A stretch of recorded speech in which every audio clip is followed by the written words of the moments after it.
Hey, hey, hey. Thanks for being in the REC experience. I'm your host, Jazz Takhar, with your girl, Laura L. Toe Stewart. Yo, what's up? You made a change on, I think it was Instagram. I did. Like, did you put it like in brackets, Tushy now, just to showcase everything? No, that's always been there, but thanks for there. checking out my Instagram.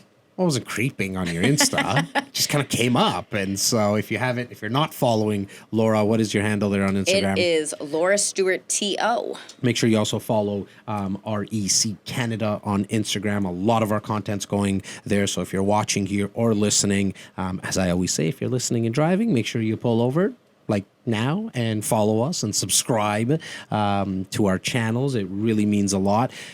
Got some big news. Before we go into what is the big episode, news? we have been nominated as one of Canada's top podcasts. We have. Shout out to you. Damn straight, buddy. To the media squad, to all of our listeners and our viewers. Even if you're watching on YouTube, it still counts as like the whole branding and the reputation of the podcast. When we started this a little over a year and a half ago now. Yeah, I think we're coming up to 20 months. 20 months or so. 20 months, yeah. Almost 100 episodes. Who would have thunk it? Nobody. Certainly not us. We laughed because we would take it so seriously. Certain conversations we'd have, we'd be like, "Oh, we gotta, really think about who and what we're gonna talk about," and then we would laugh and say, "No one's even listening anyway, so it doesn't matter." What does it matter? Now, but here we are. We're up to creeping up to, I think, close to 200,000 listeners through Industry Syndicate. Shout out to the Syndicate. And thank you to you guys, the listeners and the viewers, because not only because y'all listened, but more importantly, all the feedback you've given us off air. Yeah, it's been really helpful. The positive feedback and also, the constructive criticism, because we need that, right? And that's how I think we got better. Well, here's the thing. We probably would just do this anyways, just out of just sheer fun. You don't stop talking. Whether or not we chirp. this out anywhere or not, it would have been the same. But as we've moved now into season 5, right? That's where we're at. We've, every season we've made some changes based on everyone's feedback, and it's only gotten better and better. So we really appreciate it. Season 5, episode 2. Yeah. Our girl, Emily O'Brien. From Cons and Kernels. Cons and Kernels. We tasted some popcorn she brought in. Amazing story. We're not going to talk about it too much. Not too much, but essentially, she is another real story of like Orange is the New Black. I love that's a good one. I see that on Netflix come up, but I never watched it. So I do watch it. Emily, we really, really appreciate you coming down and telling us your story. Essentially an ex-con and now is popping some kernels. Yeah, which is one of those things. Not wrong place, wrong time, but just wrong judgment, maybe bad judgment. Circumstance, you'll hear the story. Yeah. But it's what she did when she got in and how she turned it around while she was in prison and thinking about her future and how she was going to make positive changes in her life, and also what she gained from just learning from other people while she was in. The popcorn was for Emily and I. Laura ate half the bag. Sure did. I love me some popcorn. Machado. Everyone was eating up that popcorn. It was awesome. We loved it. And then it was kind of cool, right? Because we have the swag in the room. I know. She was so funny because we only have a lot of like men's like size larger clothes, stuff. like larger stuff, certainly what's left. Yeah. And so I'm like, oh, we don't really have anything that's going to fit you. And she's like, I'll take this sweatshirt. I'm like, I think it's extra large. And she's like, I love it. Yeah, she loved it. Yeah, and she wears it. So if you're not following her, check the episode description. Really, you'll see all of her handles. She's just really cool. Like the story's so inspiring. And so I really want to make sure that you follow her daily. It's never too late. You can do anything. Never too late. Never too late. Again, we have had some. Going back to the nomination for Canada's Top Podcast, we've had a lot of people asking, like, how do we vote and stuff like that. It's kind of cool because, in a way, it's kind of cool that you can't help. You can't vote. I wish we could get you all to vote and help us even more than you already have. It's set up like the Emmys and stuff. There's an academy put together like an organization. Jazz thinks this is his Emmy debut. Are you going to make a speech if you win? I'm going to do that when we do win an Emmy. Or at least, actually for me, I think if we can win a Juno, that would be like the coolest thing in the world. That's it. It means so much just to be even nominated. Some of the other podcasts that are being nominated, shout out to them as well. They've done a fantastic job. I didn't know of all of them, so it's kind of cool. It's really good to support our other fellow Canadian podcasters. Like we're all podcasters. It's really, really cool. As always, drop us some feedback, a comment, leave us a review on iTunes. Our reviews and our ratings are jumping up, so press those stars and That might help with our win. Exactly. You never know. As always, Elto, thank you. You bet. You guys make sure that you guys follow us and subscribe. And thank you. Enjoy the episode. REC Experience presents Real Estate, Entrepreneurship, Leadership with your host, Jazz Takhar. The REC Experience podcast is now on air.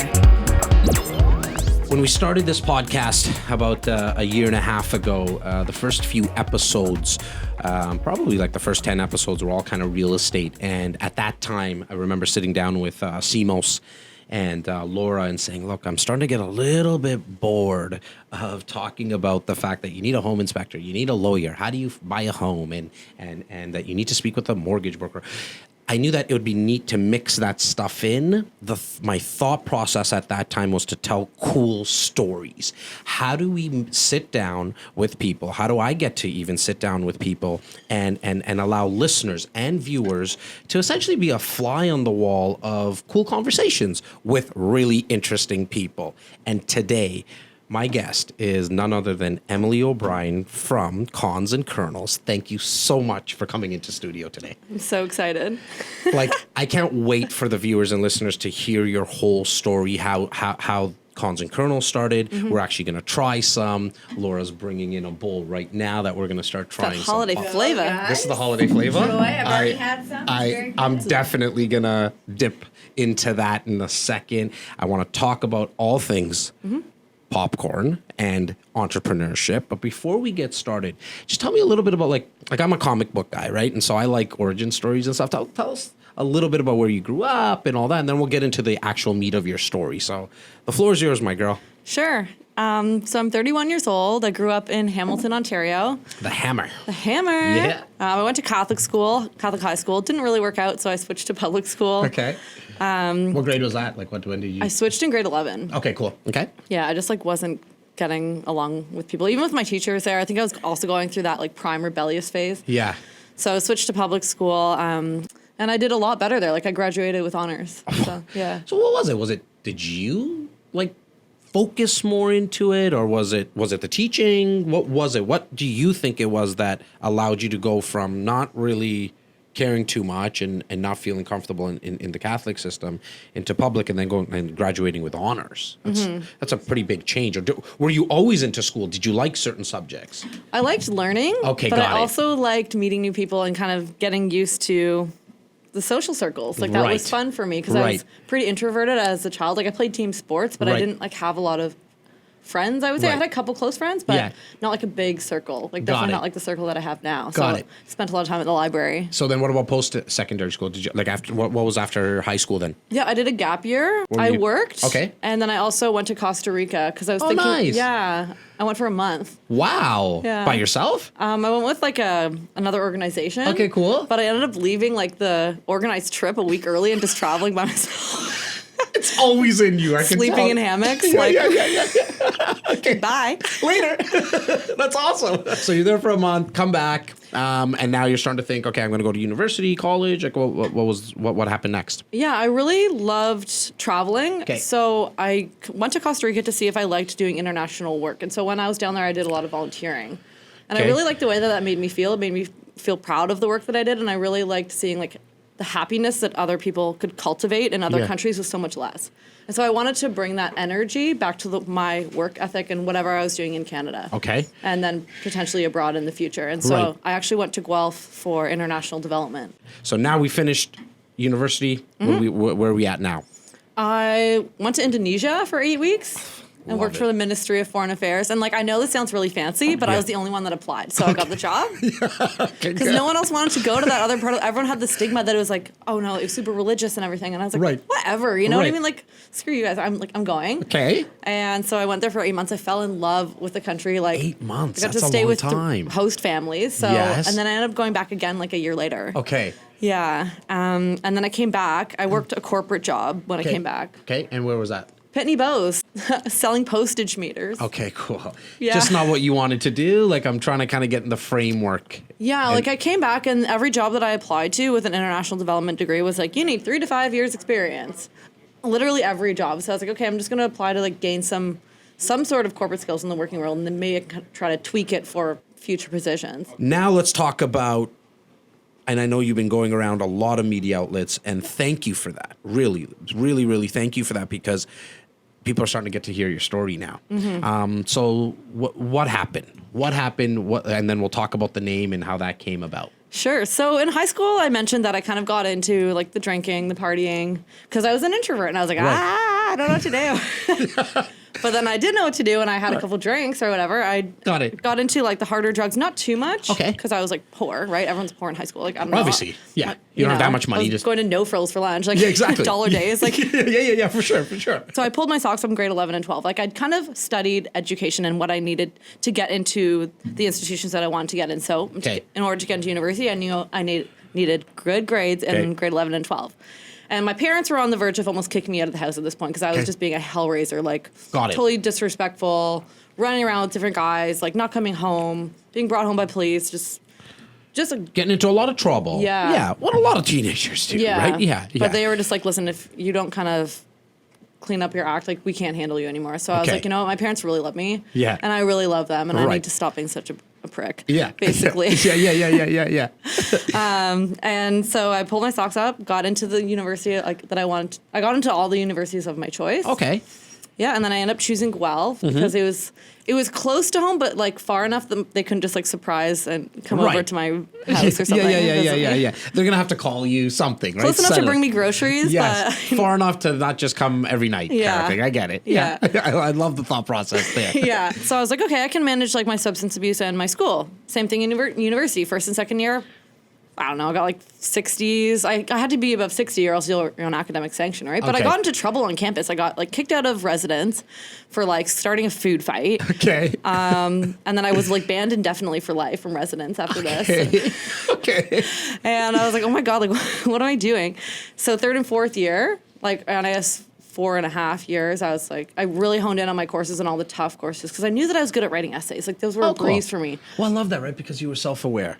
Yeah. And you knew what you were good at. And I really wanted to learn how to do the harder stuff. I wanted because the harder stuff, like, you know, stats, cost benefit analysis, all this economic stuff that I was like, oh, it's unrelatable to anything. Right. But I was like, I want to get good at this. Okay. So that's what I actually focused on more. So so I knew I could do it. Because I was like, I know I can. And, you know, I had to go after hours to like visit the prof and be like, okay, like what's going on with this? Like I'm confused. And I thought I sounded stupid, but I was like, that was my way of figuring it out, was asking the dumbest questions. But they weren't actually dumb. Yes. It was just the way that my brain kind of functioned, but it was how I actually learned. And that's why I pulled my whole average up to over, I don't know, it was like 84, 85 when I graduated. Amazing. Because I wanted to do my master's in the future. So I was like, I know if I want to do my master's, I got to get to this level. Yeah. And then, so when I graduated Indonesia, came back corporate, still was into the, like, a lot of my friends that had gone to school, or like there was people that hadn't left, we kind of kept partying. Like when because I moved back in with my mom and everyone else was doing that too. So I was like, this is fine. And was planning on saving. I did save. So then I moved to Toronto. Okay. Nice. Yeah. Where? Liberty Village. Oh, cool. Okay. Yeah. And I lived with a roommate because people were like, well, how could you afford Liberty Village? And I was like, listen, we lived in this condo, this 1-bedroom loft with like, and she didn't even have a door on her room. Yeah. And you were kind of in the living area, like living dining area kind of thing. I love it. Okay, good. Awesome. Look, wherever there's wherever there's a will, there's a way, right? I mean, we've heard that for years and years and years, but it's true. Like you can figure it out. Yeah. And like it's not like we had regular jobs. Like I had decided to move to Toronto and build a social media business. Okay. And that's kind of what I was doing, and it was on my own time, right? So a lot of that involved like going out, going to bars, meeting people at bars. I got so many deals, like doing business late at night, but then it started to take a mental toll on my health. Okay. And is this, how bad did the substance abuse get? Like, I got from like maybe one night a week of using cocaine to like 3 or 4. Okay. In the summer of 2014. Okay. So now we're in 2014, and like I know the name of obviously the popcorn company is Cons Kernels. Like why the Cons Kernels name? Yeah. So throughout all this substance abuse, things were starting to get like, me and my roommate were like, okay, we can't live together anymore. Like we're doing too much partying. Yeah. And that's when you start to get anxious. Like that's when you know you're doing too much. And it's like, oh my God. the paranoia starts to kick in. Got it. And then my family split up, and that was really hard. So I moved out on my own, and that was like actually a worse decision because then I was just really isolated there. Okay. And I started like doing cocaine like almost like every day. Okay, so now it's getting it. You're probably using it more than you're not at times, right? Yeah. It probably feels like that. But I had to be like high functioning because I had to run a business. Right. Yeah. This is still the social media business. We Yeah. haven't started the popcorn business yet, Yeah. obviously. Okay. So how was the business going at that time? It was going good. Okay. And a lot of it was online. Right. Yeah, so I'd go out, meet clients, get deals, and then do the rest online. Okay, so I was love like, it. this is fun. Like, I don't have to like do anything really. I did a couple workshops, but Okay. But other that's than it. that, And you didn't really have to do much. Yeah. Okay. And then did you get in? Like, how did you get in trouble? Like, how did that all come about? yeah, I met this person through my work. He actually said he was like interested in the social media stuff. We worked together for a couple months. Yeah. Payments went fine, and then we kind of like developed. We like hit it off. Like we weren't like romantic, but we were just like really flirty, and it was like fun, like really good friends. And then his checks started bouncing. And then he starts buying me like weird presents because he feels bad that the checks are bouncing, and then his presents are like things that I didn't even want. Okay. And it was like, okay, first it was like a set of speakers that had cement in them. Like I didn't find this out till later. Okay. They had cement. Then the second one was like a TV. I was like, I don't even watch TV. TV. Like, Yeah. Well, where's this all coming from? and then there was like another thing was like a Michael Kors watch that had no battery in it, and then like dessert wine. I'm like, this is the nastiest shit ever. Like, what?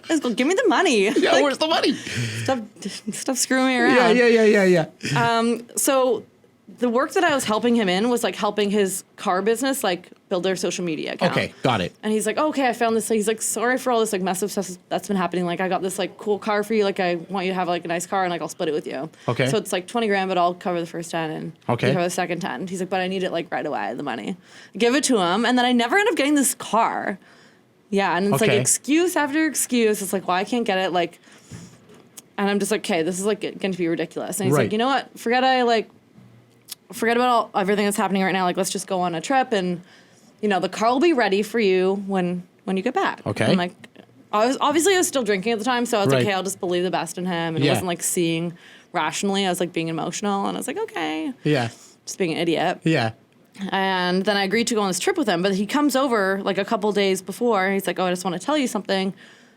He's like, I want to ask you something. He's like, is it okay if I do some work when I'm down there? But Okay. you don't have to do anything. Okay. And I'm like, well, what kind of work?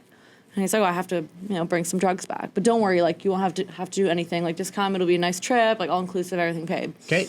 I'm like, okay, I don't think it's a good idea. He's like, I'm so embarrassed. Like, I'm so sorry I asked you. Like, because I was like, screw you. Like, I love my passport. Look at my passport. Look at all these stamps on my passport. Like, I love I'm not flying. doing that. Okay, now I'm not doing that. Exactly. Yeah. And then I go out. He's like, okay, I'm so sorry. I go out that night, and he asked me again. He's like, you know what? Forget I ever said anything about the drugs. Like, let's just go on the trip and just me and you. And I believed him. Got it. Got home 2:30 in the morning. He's like, send me your passport. I sent it. Click. That didn't go to just him. That went to like people down in another country. And he was basically telling them that I was going to be bringing drugs back with him. On this Okay. trip. Yeah, And- it was all premeditated. So now you go on this trip and Go on the trip. First 3 days are fine. 'Kay. Fourth day is not. And 'Kay. it's the middle of the day. And he's can I ask like, where you are again? St. Lucia. St. Lucia. Got it. Okay, go. Yeah. Okay. And go to St. Lucia, and this is the third day. He's like, okay, like, because I was getting ready to go down to the pool, because I don't like going around 12, it's too high. I like going Got it. around 2. Makes sense. Yeah. Sun's down, heat's down. Yeah. And he's like, our friends are coming to pick us up in half an hour. Did you really think this was fun and games? He's like, you're coming to work with me. Okay. And I was like, okay, so like I just thought maybe getting in the car, going along for the ride. No, we are going to a like drug house. We're go up this hill. I don't even look at like where we're going because like what am I gonna do? Like help! Like I'm not gonna do that. Like Right. he's also established trust with me, Right. So I'm Right. like, okay, like maybe I'm just going along for the ride. You know, we get to this house. There's people there, and they start like thanking me for doing this. Like so, he's basically already told them on my behalf that I'm bringing drugs back, and so now they have it in their mind that I'm doing this. Sure. And they had like my passport information, everything, because he sent it to them. Okay. Yeah. And so I guess at this point I'm like, well, I didn't want to say no. Okay. Because he's like, I already told him. He told me he's in like a financial bind and he was sorry. Right. But everything that happened like so fast. And then I had to go with this woman from this drug house to the mall and like buy a dress that was like supposed to conceal the narcotics. Okay. We meet back up with these people again on Friday. They Yeah. put the drugs on me, the dress. We go on the plane. I'm like, listen, buddy, I'm not going to be good at this. Like, I'm a terrible liar. I don't want to do this. And he's like, don't worry, everything will be fine. He's like, I already given your passport information.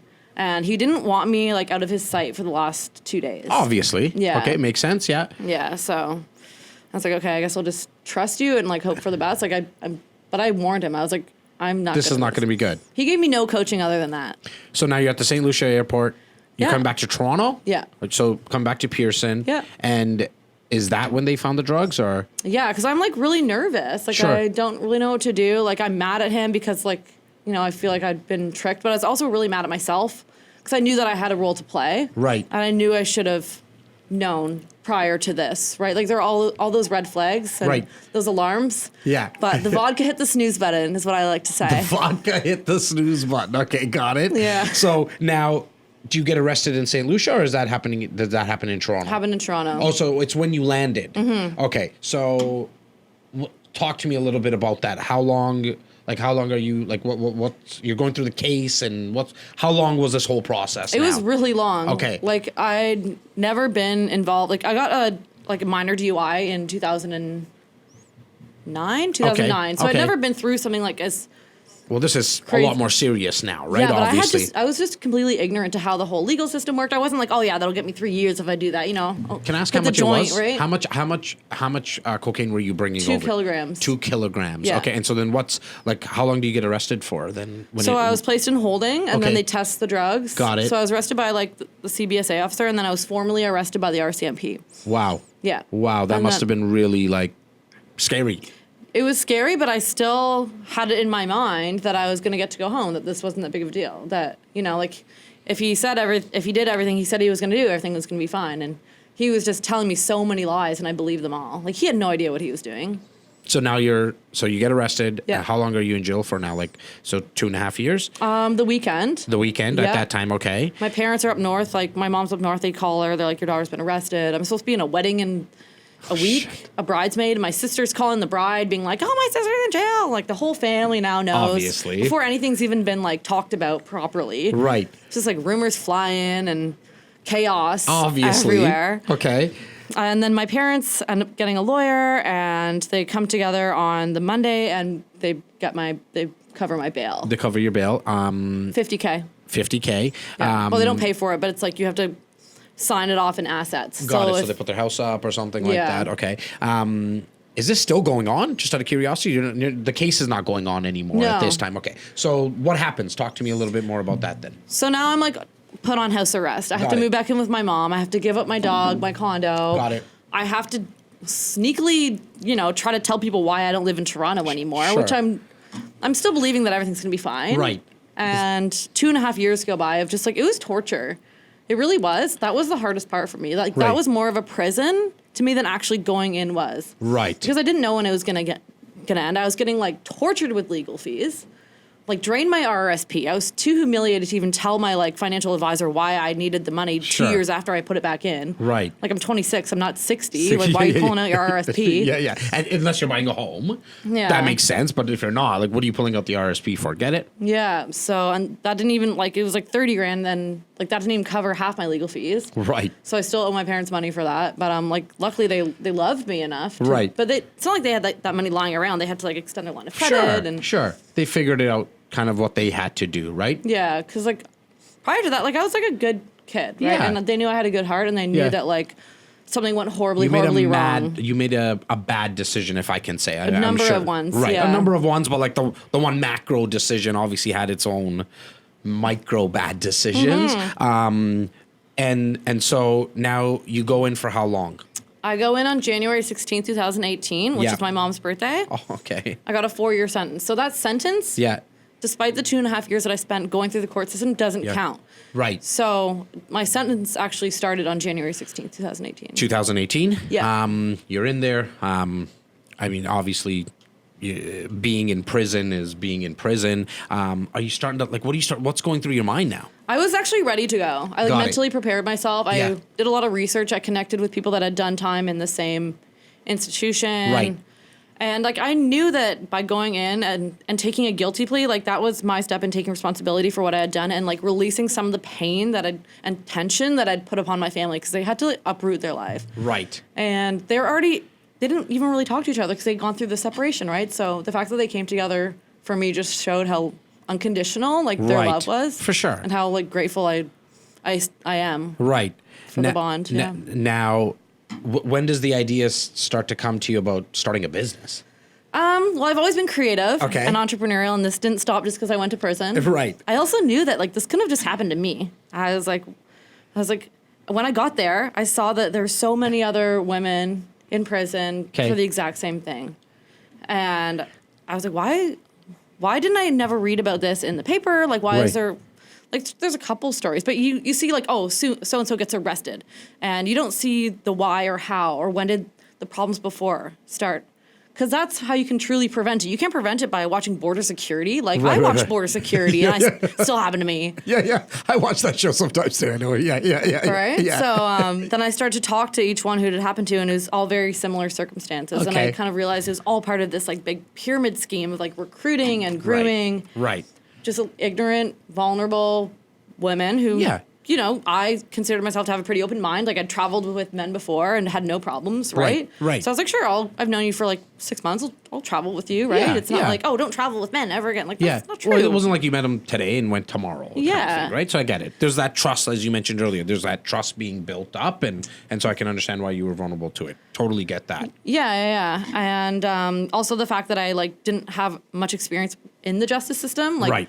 if I'd have known maybe like how the system worked, I wouldn't even thought of even talking to this guy ever again. Now, are you're doing some research. Yeah. Still starting a company, and that's not easy being inside. Like, did Cons and Kernels start inside? Yeah. So I really want to hear that. I know our listeners are like, I'm sure asking the question like. Where are you getting information on how to start a business? Yeah, so I was sentenced to 4 years. So that means I went to federal prison. Okay. So there's a lot of differences between federal and provincial institutions. Provincial is just like a nightmare, so that's why I'm grateful that I went to federal prison. Right. There's a little blessing in disguise there, I guess, right? Right in the open. There was nothing in disguise there. Yeah, that's true. Yeah. Very public blessing. Yeah. Now, why is it? Is it just that you just have access to more things like books and You have access to a budget. Like, Okay. so there's a grocery list of items you can choose from. Got it. And then there's a canteen. Okay. So we cook a lot of our own food in the medium and minimum units. Okay. Because we live in like small houses. Okay. And there's like 10 to 12 inmates per house. So like, yeah, you have to order, you can order a certain amount, a dollar value, like Sure. $38. Yeah. What it was when I was in there per Right. week. Per week. So you get to choose Yeah. like and these are 2019 prices. Yes. And then that food kind of comes and you got to figure out who's cooking when. Sometimes people team up. Sometimes there's community dinners. Right. There's a lot of spices on that list. Okay. And on the canteen list, which is what you use your own money for, you Okay. can buy popcorn kernels. Okay. Yeah, and so we had a Super Bowl party. And one of the women, she put like lemon pepper and dill on the popcorn and was passing it around. I was like, holy, like this is so good. And it's like super healthy. Eating disorders are also really prominent in prisons. Okay. Because there's like very limited access to mental health. There's depression. There's the exercise. Like you can exercise, but like there's no one telling you why you should. Right. Which is like why people should exercise, because you want to know the benefits, right? Right. Just because there's a like exercise bike there doesn't mean you're going to do it. 100%. So I was kind of inspired to create like a healthier popcorn line Okay. that was like a little bit different than the current brands that were out there that like kind of added a lot to popcorn and made popcorn like less healthy. Sure.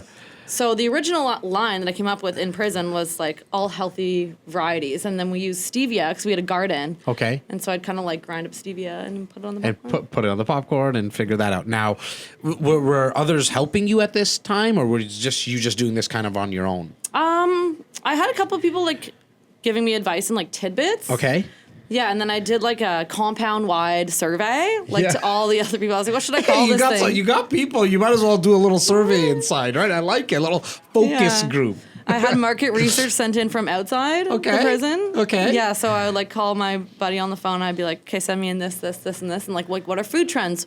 Like, what are people buying these days? Like, what do Okay. people look for in something like purchasing power and everything Right. like that? And so are you still kind of in 2018, or are we starting to kind of get into 2019 That's now? all 2018. That's all 2018. And so Yeah. when did this get launched then? This got launched. Actually, the warden, Yep. Liz, she let me out from prison for a day Okay. to promote the popcorn. So Well, shout out to the warden. I know. Right. She's Okay. retired now. Yeah, okay. Awesome.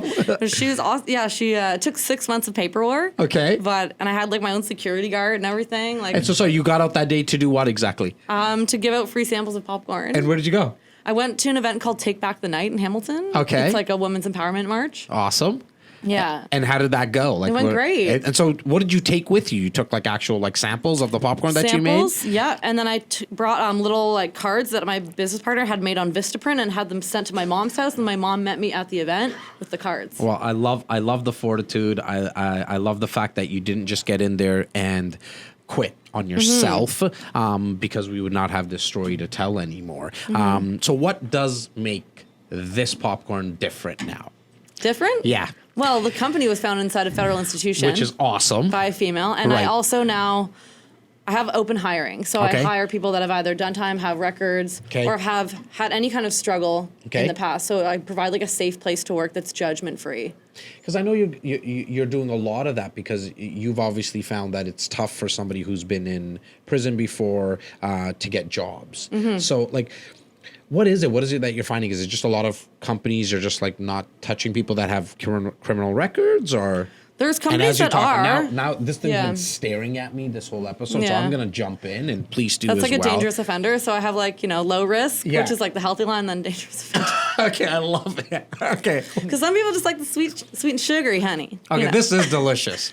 And this, sorry, which one did you bring? This is the That's the caramel, yeah. This is the caramel. This is really, and I'm not just saying it. And I love popcorn. I really do. Yeah. How many flavors do you have? I have 10 right now. 10? Yeah. Okay, so we're going to talk about how to get it on the website and stuff. But, Yeah. excuse me, we were speaking more about the fact that when you got out, you had it went really well. You had the business partner. So now when do you get out of prison? I got out on December 3rd, 2018. And from Right. there, I had to live in a halfway house, which has its own set of rules. So, like, when you're trying to grow and build a business, you have to remember to do all these, like, check-ins, these phone calls. And so it's a lot.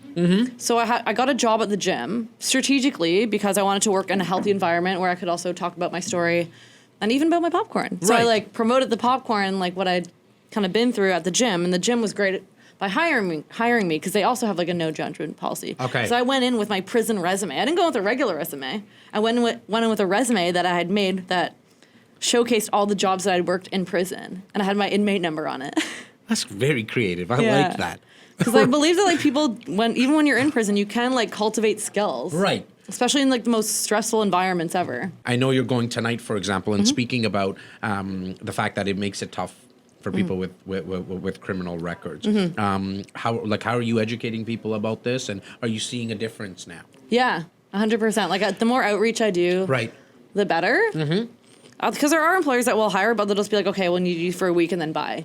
Like, there's not very many employers that are invested in helping someone grow within their company Okay. that has a record. But it's because they believe all these myths that Which aren't is? true. Like, Like? that people in prison are dumb, or Right. people that have been through prison are going to steal, or they're violent, when they haven't even, like, looked them over once. Now let's talk to somebody else who's actually been in prison, is out in prison, is having a tough time getting a job. What kind of advice would you give them? I would probably coach them on interviewing and try to talk about their prison experience as an asset rather than a liability. So they're actually in the interview with somebody who's hiring and literally bring it up and just Yeah. I like I think that. honesty and put your accountability cards out on the table kind of thing. is something an employer should want. Right. That's what I would want as an employer. Right. Yeah. For sure. Now, what's one or two other tips though for somebody like is that has been in prison and now is wanting to come out and make a difference? Not necessarily opening up a business, but even just getting a job. You said put the cards out on the table up front.